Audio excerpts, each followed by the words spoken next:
It's the Defiant Ones here at Washington Hall, historic venue. Welcome back to Joey Janela, the bad boy Joey Janela. Welcome back to Defy, man. Thank you, man. I appreciate it. Every time I come here, it's just absolute time of my life. Really? For sure, yeah. So this is one of those places you love coming back to? It is the place I love coming to. You know, of course, I have my bread and butter, GCW. Yep. We travel all over the world now. We're in like a touring schedule. We're almost every weekend. So whenever I get to come to Defy, this is like my favorite. Yeah. For years now. I think it's 4 years I've been coming here. What is it about Defy that makes it so special for you? Just the audience and the atmosphere of this building. It's just amazing.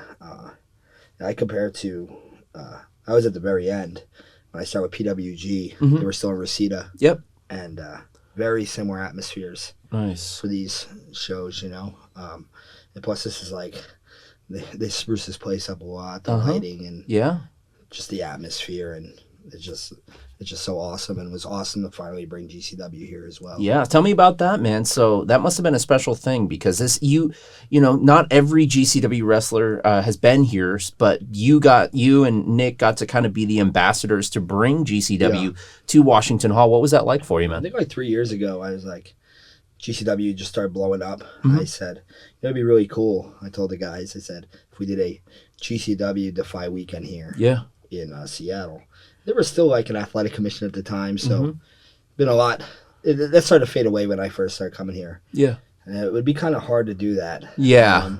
With some of the more, intense violent stuff that GCW does. Yeah. It wasn't too violent last night, but we finally got to do it this weekend, and it turned out the way I think everyone thought it was going to turn out, and everyone's happy, and the fans are happy, and I hope it's a yearly thing. I don't see why not. Yeah, absolutely, man. So tonight you got to wrestle a legend, and I overheard you talking with Kenta. Tell me a little bit about what that meant to you, and kind of he's someone that you probably looked up to as a young wrestling fan.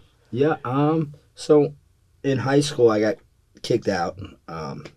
So I had to go to alternative school, which is like 35 minutes away from my house, depending on... in New Jersey?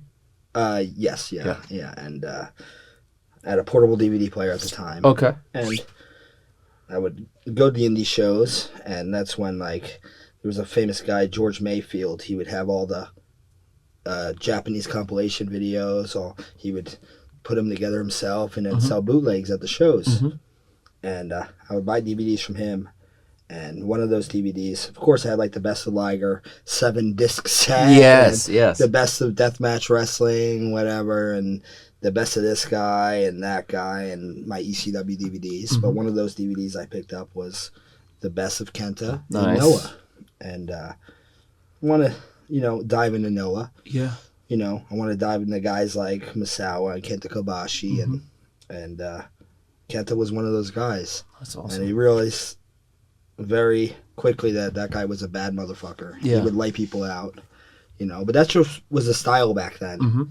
It was kill or be killed. So, and, he got the shit kicked out of him as a young boy. All these guys, Kobashi and all these guys would, Vader and Scorpio, and all these guys would fuck him up and whatnot. So when he came up, he started bringing it and fucking people up pretty bad. And so back then I was real into that type of violence of wrestling. And I wanted to be that type of wrestler. Now, not so much. Back then we didn't care about head injuries, concussions, and getting walloped. But now I'm more conscious about that stuff. Sure. So I don't want to be that wrestler now. Yeah. But basically... nearly 20 years later, I got to wrestle Kenta here tonight. Absolutely. And, he's grizzled now. Absolutely. I didn't know he had 2 kids. He had 1 kid in high school. And wow. His kid is the same age as me when I started watching his DVD. Yeah. He has 2 teenage kids now. And it's just crazy. I know he doesn't want to get dropped on his head. He looks so young, too, though. Well, all the Japanese guys, they be 60 years old. They age so well. Yeah, they look 30 years old. I'm aging like fucking old milk. I'm 34 years old now, but it's just it was a dream come true, and I know he doesn't want to die and get dropped on his head, but I dropped him on his head a couple times tonight. And I had to do what I had to do, to win that championship. But it was a dream come true. Yeah. And at the end, I went to sleep, and the fans went home happy. I remember the first time I saw a Kenta match, and it was probably like a YouTube clip or something, but it was Kenta versus Davey Richards, and they were just walloping each other, man. I wrestled Davey Richards, too, which was experience, and I had an awesome match with him as well. And I got to wrestle all these fucking guys, these guys who, people used to fear back in the day.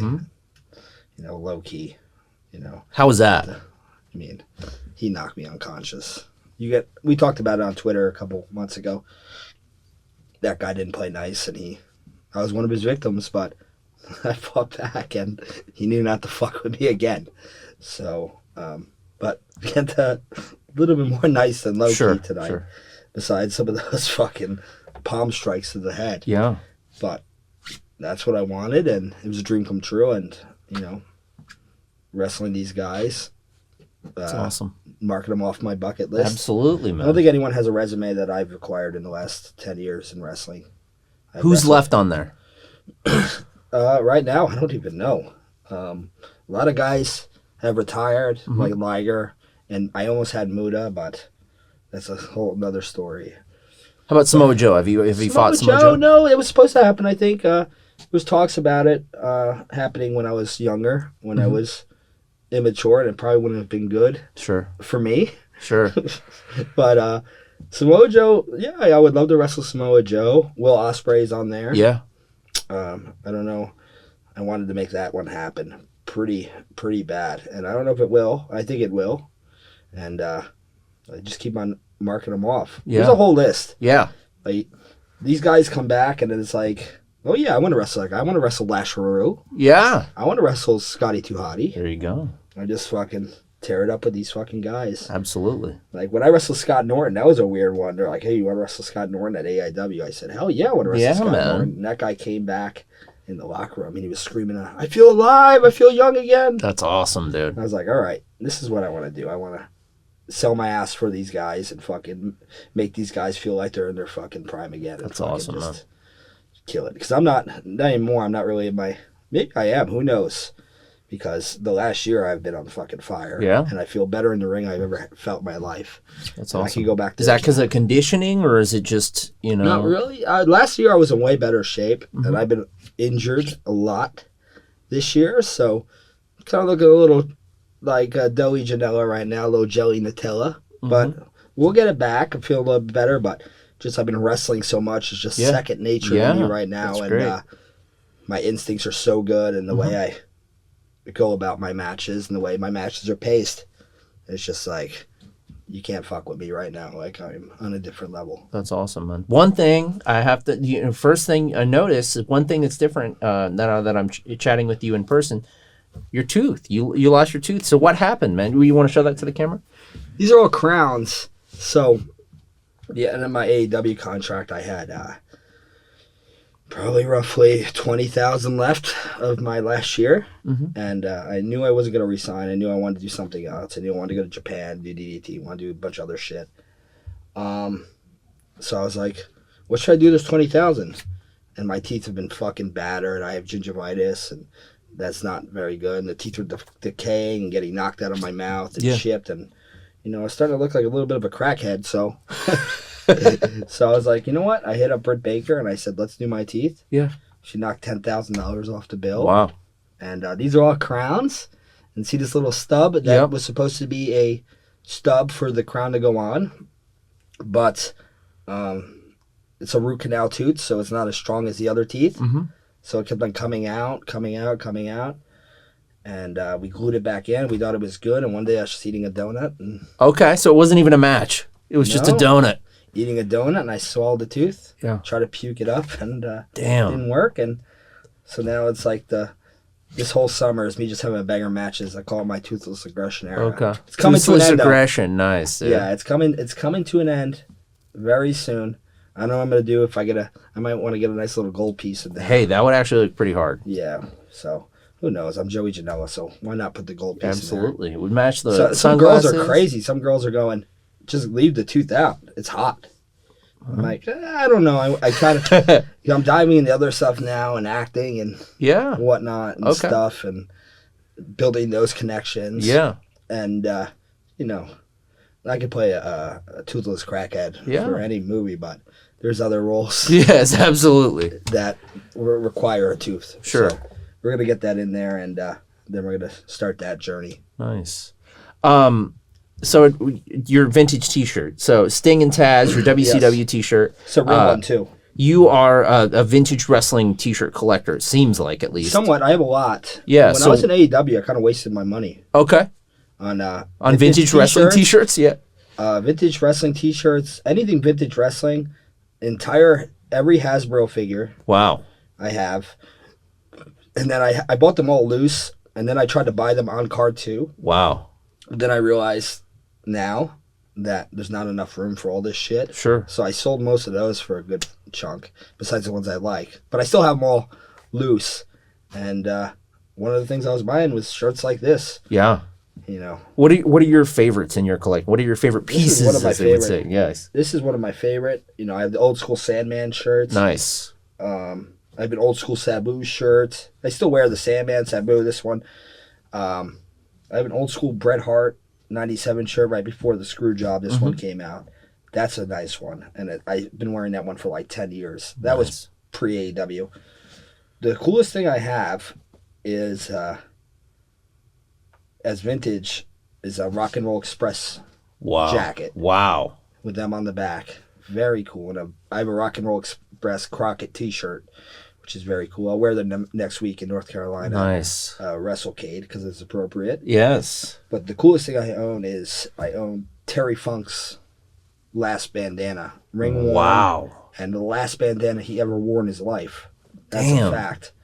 Because he wore it for a High Spots auction. Okay. And he wouldn't get rid of his tights. He wouldn't get rid of any of that. Yeah. He said, "This is my last worn bandana." And he wore it for the High Spot shoot.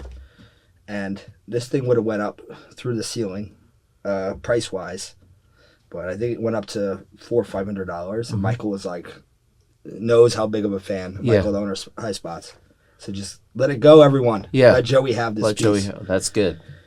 And that was the last bandana I ever wore on his head. Because he only wore baseball. He didn't wear bandanas around his house. And a year and a half, 2 years later, he fell ill. Yeah. So I have that framed, and that's like non-negotiable. Will never sell. Mm-hmm. That is like my prized item. Yeah. Having my favorite wrestler's last worn bandana, which he was so famous for. So my AW money did kind of go to some cool shit. Yeah. Teeth, absolutely. Yeah. Terry Funk's last bandana. Some Hasbros. Hey, man. Some prostitutes. Yeah, there we go. Some other narcotics. Being that you're from the East Coast, did you ever get to go to ECW shows? No. No? So, got into it a little bit after that? No, I was in the ECW from 97 till closing. I used to go to camp every summer, and my camp counselor was a big wrestling fan, so after every Sunday there was a pay-per-view, whether it be WCW, ECW, or WWF, they would gather everyone in the little camp hall, put in the VHS, and it's like, what the hell is this? ECW in 97, this is cool. Yeah. Like, oh shit, Bam Bam Bigelow? Yeah. Oh shit, they went through the fucking deal, and what the fuck is this? You know, first Bears Illegal. Like, what the fuck is going on here? So I was like, Dad, can you take me to ECW at the Asbury Park Convention Hall? And my mom was like, no, because Asbury at the time was not a... It was a seedy place? It wasn't. It was one of the worst cities in America. Wow, okay. So it was rated like #1 back then. Jesus. So I was like, no, you're not taking him to Asbury to this shit. And so I guess I just watched it till the end and started going to indies like CCW and Ring of Honor and Jersey All Pro. Before that, I went to NWA Jersey local shows. That was like a big indie New Jersey. Yeah. So like 2000, when the TV named the Headbangers, Psycho Sid, Jim Cornette, was involved. So all those guys. And but CCW was like indies like JAP, CCW. That was like what really brought me in. So if all was perfect in the world, you probably would have. If they've lasted a little bit longer, you would have been an ECW guy, right? Yeah, probably. Yeah, for sure. who knows if they lasted longer, if they're still around, I'd definitely be one of the top ECW guys. I think so.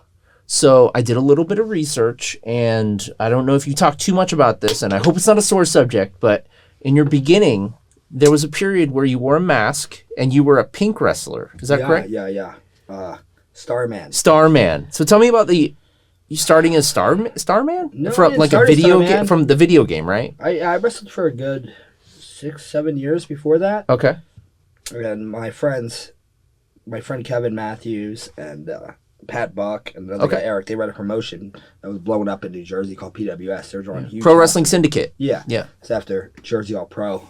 So they were, those fans in that area were dying for a new product. So they were doing these wacky shows. And I knew Kevin.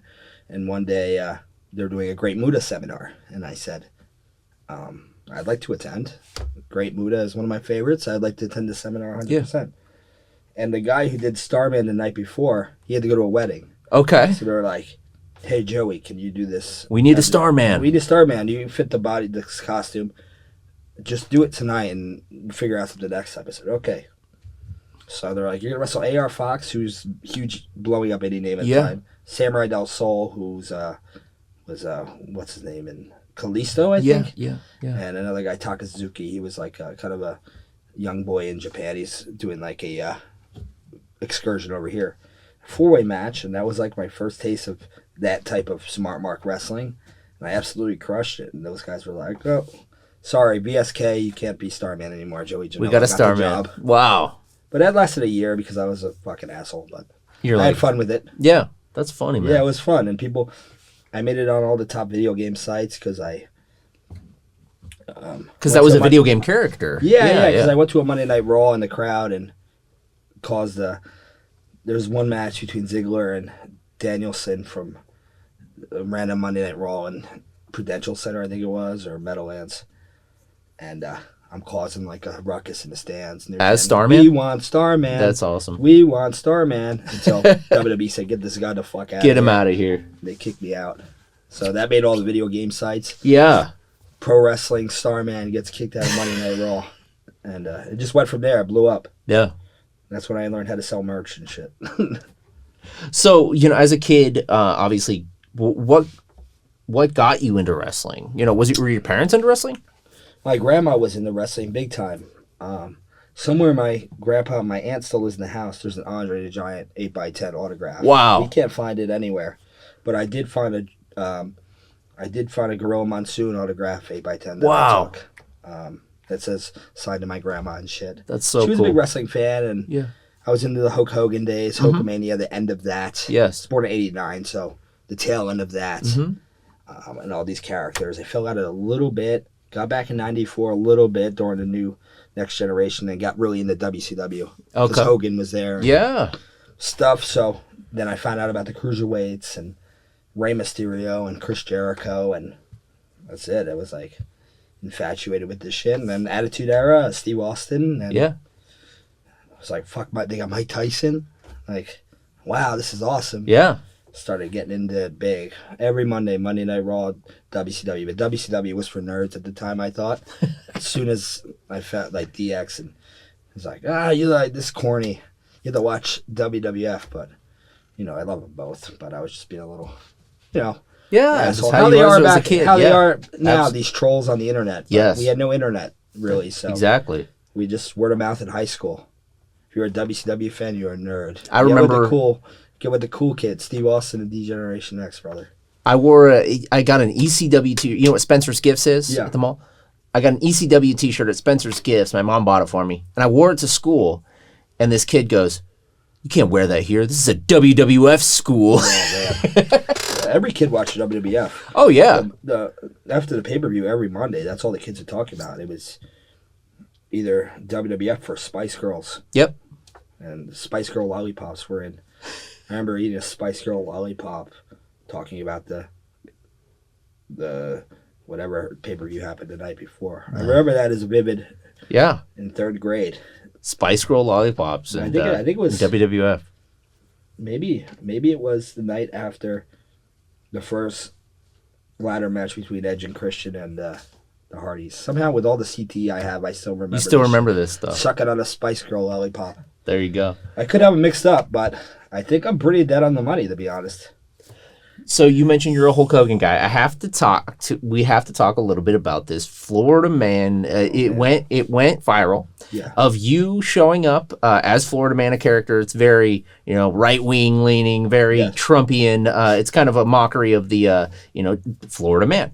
And so you show up to Hulk Hogan has a restaurant. Yeah, like kind of a bar restaurant, and they do karaoke there every Monday, and he's there for some reason. He's sitting there with his wife. He's sitting there, with his wife, knobs, with special knobs, and then sometimes special guests and his son, and they just eat there like he's like the king of Clearwater, and then people just watch him eat. Yes, you show it's really up, bizarre situation. And you're singing. Was it Kid Rock you were singing? No, it was Proud to Be American. Proud to Be American, that's right. And you were talking about, they kicked my guy Tucker Carlson off. Yeah. Do you think, was there ever a point where he realized who you were? Or were you so in the character that... You see a guy halfway through come and whisper in Hogan's ear, like, yeah, this guy is a guy who's trolling you. I guess someone knew. Okay. And you see, he's like, all right, here we go, let's make sure. And as he says that, I look to my right, and 2 cops walk up, and they're just standing there, and they're waiting for me to do something illegal or me grab him or do something. And I didn't do anything illegal. I asked him when I ate the piece of salmon off his plate, I said, can I have a little bit? And he pointed it out. He said, you can have a little. I took it off, ate the salmon, and I didn't do anything illegal, and went off and went outside, got changed, and walked back in, and I don't think anyone knew it was me. I don't even think Hogan knew it was me. I let my hair down, had beach wear on and shit. Yeah. And I walk up to Hogan at one point, and he's leaving, and I bring Jimmy Lloyd, GCW wrestler, wrestler. I said, this is Jimmy. In a few weeks, he's gonna die. He's terminally ill. Can he get a picture? And Hogan's like, to this guy's no. Before he gets over, let me get a picture with this guy. Sick kid. Yeah. But he's not. Jimmy Lloyd and the Hulk Hogan. Obviously not a sick kid. Yeah. He's a well-fed kid. But, yep, that was it. And it was more viral than the first nut. And now it's like, where do I go with this shit? Because now I have to do something. How do you top that? I know what I'm going to do, but it's probably going to this won't get me arrested. But we'll figure it out. All right. Well, we got an election coming up, so it's probably going to be at a rally or something like that, right? It might be at a rally. It might be something like that. We'll see what happens. Yeah. But, yeah, I'm a little nervous. So tonight you kind of got a little bit of an injury in your ear. Yeah. So right now you can't really hear that well. Out of my ear. What's the gnarliest injury you've experienced as a wrestler? The injury, of course, is pretty fucked up. It's my scar. Yeah. Or my meniscus, my PCL, my MCL. Jesus. Just from a dive. I remember seeing that clip. Yeah. On the psychosis, and he was a little bit too far, and the floor was a little bit too slippery with beer on it, and my other foot was broken, so I couldn't plant on that leg, so I planted everything on this leg, and the floor was slippery and blew out my leg that way. I blew out everything, and I knew right away I was fucked. There was no easy way out of that one, and that was probably the gnarliest. Was that like without any insurance and stuff like that? Was it? In New Jersey, they'll take care of you. Oh, okay. Yeah, if you say you're jobless. I didn't have anything at the time, so I probably still owe money from that or something. I'm in tons of debt, but live for today, baby. And I saw that, I follow you obviously on social media, and you got some help from Crowbar, the wrestler, Devin Storm. Yes. So tell me about that. How did you get in touch with him? I wrestled him a few times. Like, he came back to wrestle me. There's a few guys that are like, you got to come back and wrestle this guy, Joey Janela. He's kind of like you back in the day. Yeah. So he came back. We had a couple 30-minute matches, and they were awesome. Yeah. And that was kind of like the boom of me in New Jersey. People were talking about me wrestling Crowbar and then my debut at Jersey All Pro. It all happened at the same time. Sure. But I knew him, and as soon as I shot on my knee, I hit him up right away. I'm like, can you rehab me? Yeah. And he was 100% down. Because he's a physical therapist. Yeah. And he rehabs wrestlers for free. Wow. He doesn't charge him anything. He does everything in his heart. So there's a local wrestler, he blows out his knee or blows out something, he has surgery. I always hit them up, and I send them to Crowbar, and Crowbar's happy to take care of them. So, wow, he's a great guy. That's cool. Really good guy. That's awesome. Okay, so what's your favorite wrestling movie? Are you a Movie? Beyond the Mat? Oh. Are you a Wrestling with Shadows? You know, Man. I'm personally, I love Beyond the Mat. I saw it in the theater. Beyond the Mat is yeah. great. Man. The wrestler. Is the best. Yeah. Actually, I mean, that new Von Erichs movie is going to be a heartbreaker. It's gonna be amazing, but of course, a heartbreaker. Everybody knows the end of that. But The Wrestler was, my favorite movie. Yeah. Because it was based on the indies that I came up in. Yeah. And there was a match with Necro Butcher in there. It was based on crazy. New Jersey indies. And I decided one night, the first time ever, me and my friend were closing the bar, and it's the bar by me. We're friends with all the bartenders, we're friends with everyone, so we'll keep the bar open till whenever we feel like. Yeah. 5 a.m., whatever. One night, it's my friend's birthday, and the one bartender has a cup of shrooms, and we're like, I never did that. And he's like, my friend is just drunk. It's his birthday. He never did either. He eats a handful, and then eats a handful of shrooms, and then I was like, all right, I'll do it too. Yeah. I ate shrooms for the first time, and we get back to his house. He's having a bad trip, and his girl was like, what do you want me to put on for you?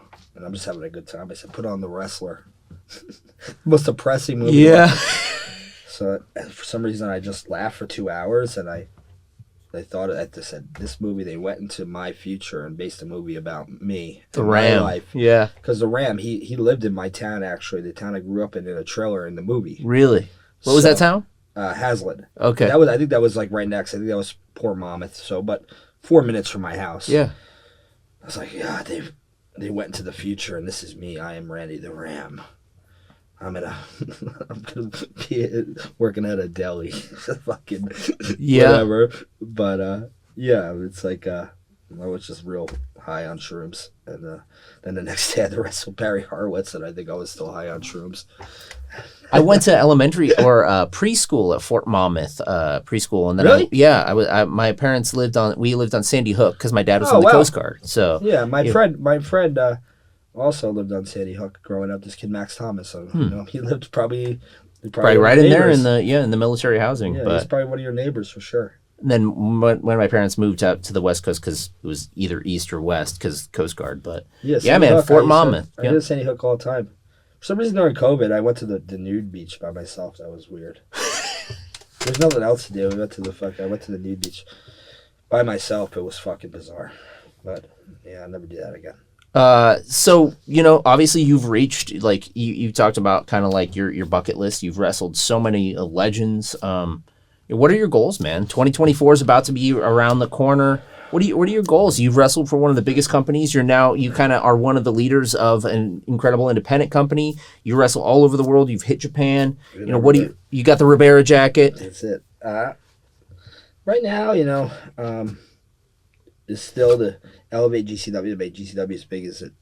It's not even peak yet. People think peak with Hammerstein, but no, we just did Corrigan. We just had a killer show there, and we're not even peak yet. And pushing that product, getting that product to the top of that mountain is my number one concern. And I just debuted for New Japan, and I could see, I've wrestled, Suzuki tonight, Kenta. I wrestled a ton of other guys. That's a place I could see me being, and we'll see. What happens at the end of the match. You got the Too Sweet from Kenta. You just debuted on New Japan. Am I reading too much into this? I don't know, man. All right, we'll see what happens. Joey Janela, dude, thank you so much, man. We call the Defiance. What we call the fans here, the Defiance. Yeah, Defiance. More than just fans, we're a community. In your words, and it's a cheesy way to ask, but what does the Defiance mean to you, Joey? What they mean to me is the most passionate, humble, loud, and respectful wrestling fans that I've ever encountered on the independent scene. I just hope Defy keeps on growing, and I think everyone that comes here loves to wrestle here because of fans, and I don't see Defy going anywhere anytime soon because this crowd is just as passionate as they were, if not more, than when I first came here. And yes, I'll be back.